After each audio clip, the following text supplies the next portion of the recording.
All Morning, right. Mr. Anybody Penland. need How are to, you? anybody need Morning, anything before we call the case? Are we going to have somebody from probation here, Judge? Oh, yeah. Here, right there. Oops.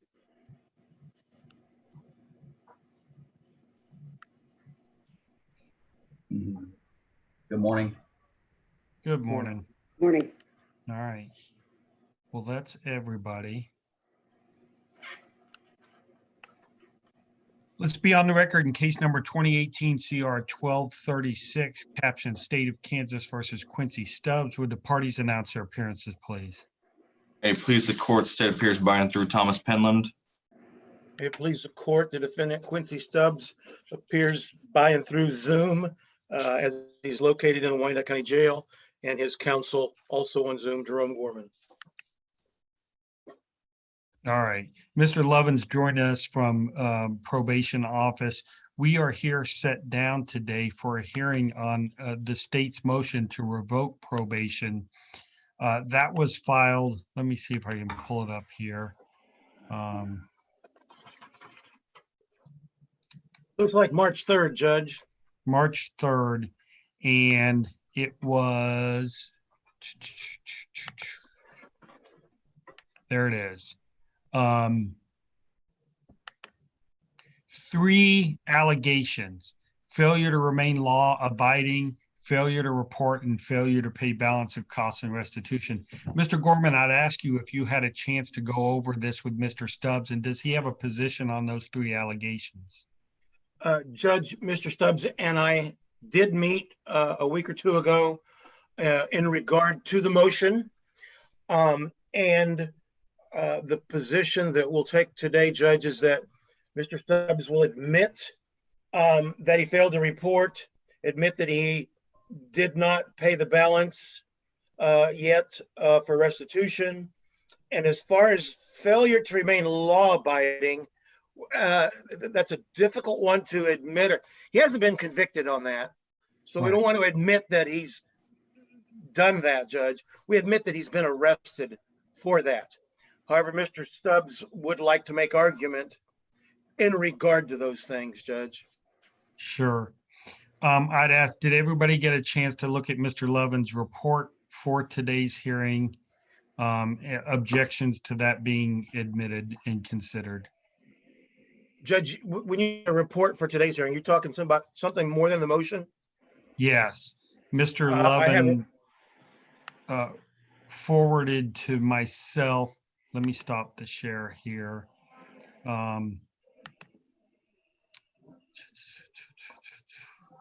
See if I have this up still.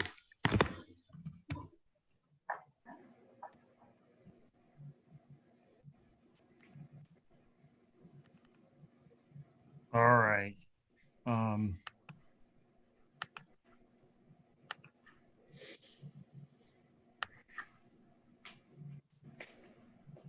This document was received. I think I got it earlier today. I have not seen it. It's the first I've seen it, Judge. All right. Basically, it restates the allegations, and then it makes a recommendation from Mr. Lovin that the defendant be revoked. Okay. So I don't know that it has a lot. We don't probably need to worry about the report today. Mr. Penland, comments. First of all, I ask you, do you accept the stipulation to the count 2 and 3 of the motion? Yes, Judge. And I think what would be easiest for us maybe to do is for the state to accept those concessions and request that you allow us to withdraw the law violations so we can save that for a later date. And then with just a technical violation, what I would ask for is, a tier 1 or a 60-day shock, and we can see what happens in Jackson County. I've also found that there are charges in Buchanan County, Missouri, and we can reconvene when those have been resolved. That to me is the best way to handle this. And that's what I would request. All right. Mr. Gorman, comments on the state's request? I'm kind of surprised by the comment about Buchanan County. I know nothing about that. I can talk with my client about that later. Yeah, I thought I wrote down here how long he's been in the Wyandotte County Jail, but I do think that'd probably be a good resolution to the a 60-day, as I think what I heard Mr. Penland say. Yes. He did say Okay. that. How long's your client been in? Do you know I- roughly? Yeah, I don't know. Quincy, can you give us an idea how long you've been there? I've been here since June 6th, so I've been here probably close to it. Buchanan County, it's a child support hold. All right. Yeah. Okay. So it sounds like So- about 45 days so far he's done, Judge. I would also, maybe we want to put on the record that as far as the one, I know that Mr. Penland withdrew number one, but I don't know that the parties know that Mr. Stubbs has an ankle bracelet on, so that he's being monitored as to where he goes and all that.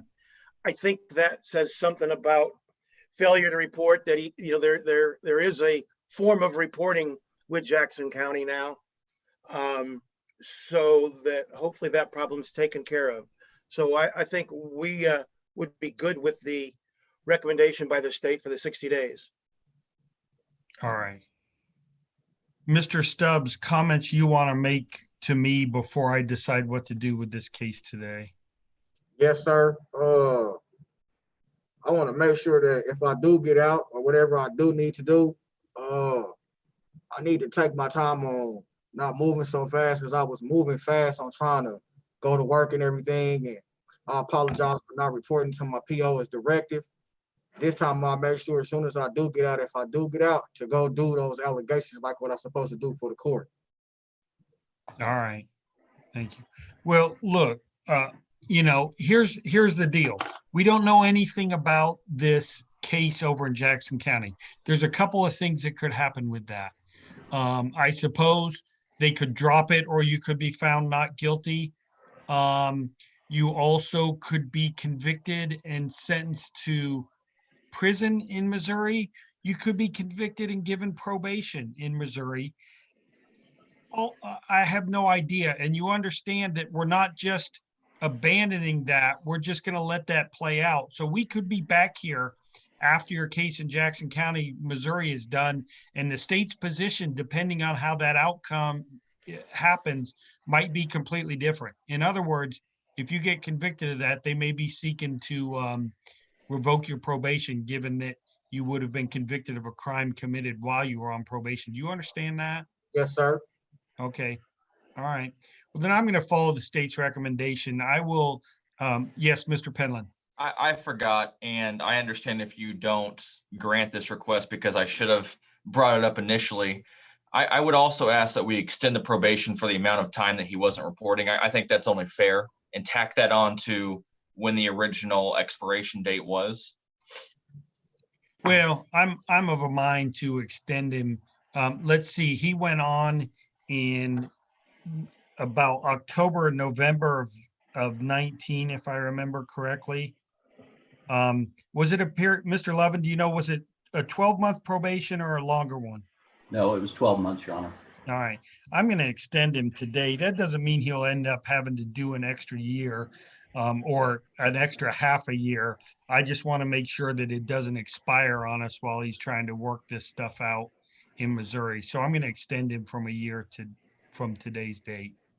All right, so I'm going to order, look, I'm not really interested in an extra 15 days. I'd prefer him to get back over to Missouri and figure out what the outcome of those charges are going to be, so we can know where we're going from here. So I'm going to give him, let's say he's been in 45 days. I'm going to give him 45 days as an intermediate sanction here, and reinstate his probation, extend it for 1 year from today.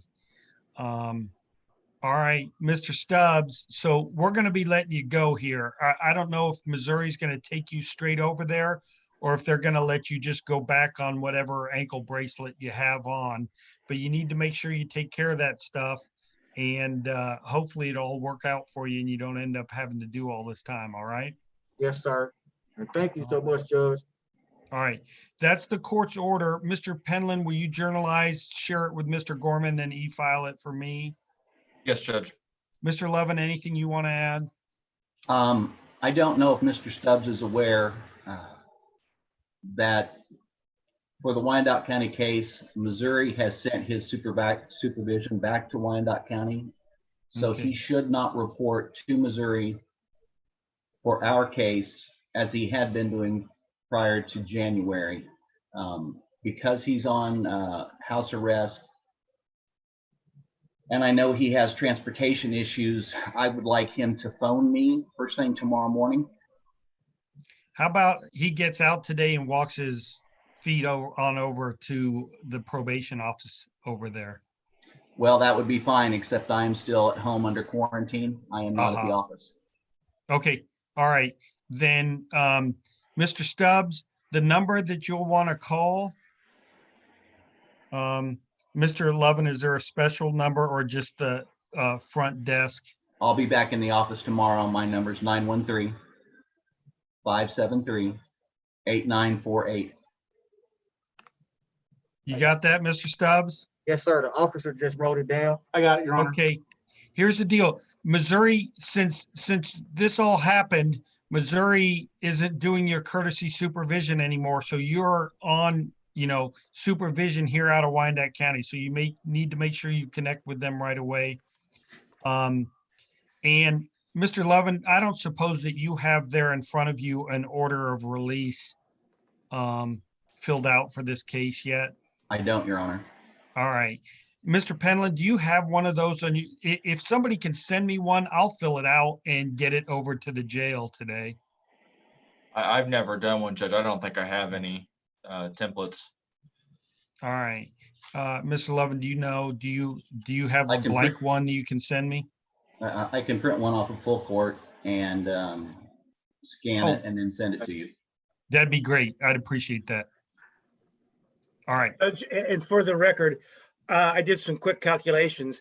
If in fact June 6th is the correct date that Mr. Stubbs says he was put in the Wyandotte County Jail, today would be 51 days. Okay. Whatever So that's- he'll have covered that. All right. And I'll get Judge- your release out there today, Mr. Stubbs. Hopefully they'll be able to process you out. Yes, Mr. Penland? I guess this goes more to Mr. Gorman. Mr. Gorman, I'm looking on the jail records, the Blue Horse, and it actually has him coming into our jail on 6/8. I did the calculations and I have 50 days. I don't Okay. think that matters, but I just want to clear that up. Sure. No, I would agree Awesome. if it's the 8th he came in on. Okay. All right. Anything else for our record today? No, Judge. We are adjourned. Thank you all. Amanda, Thank see you, you in an Judge. hour. All right.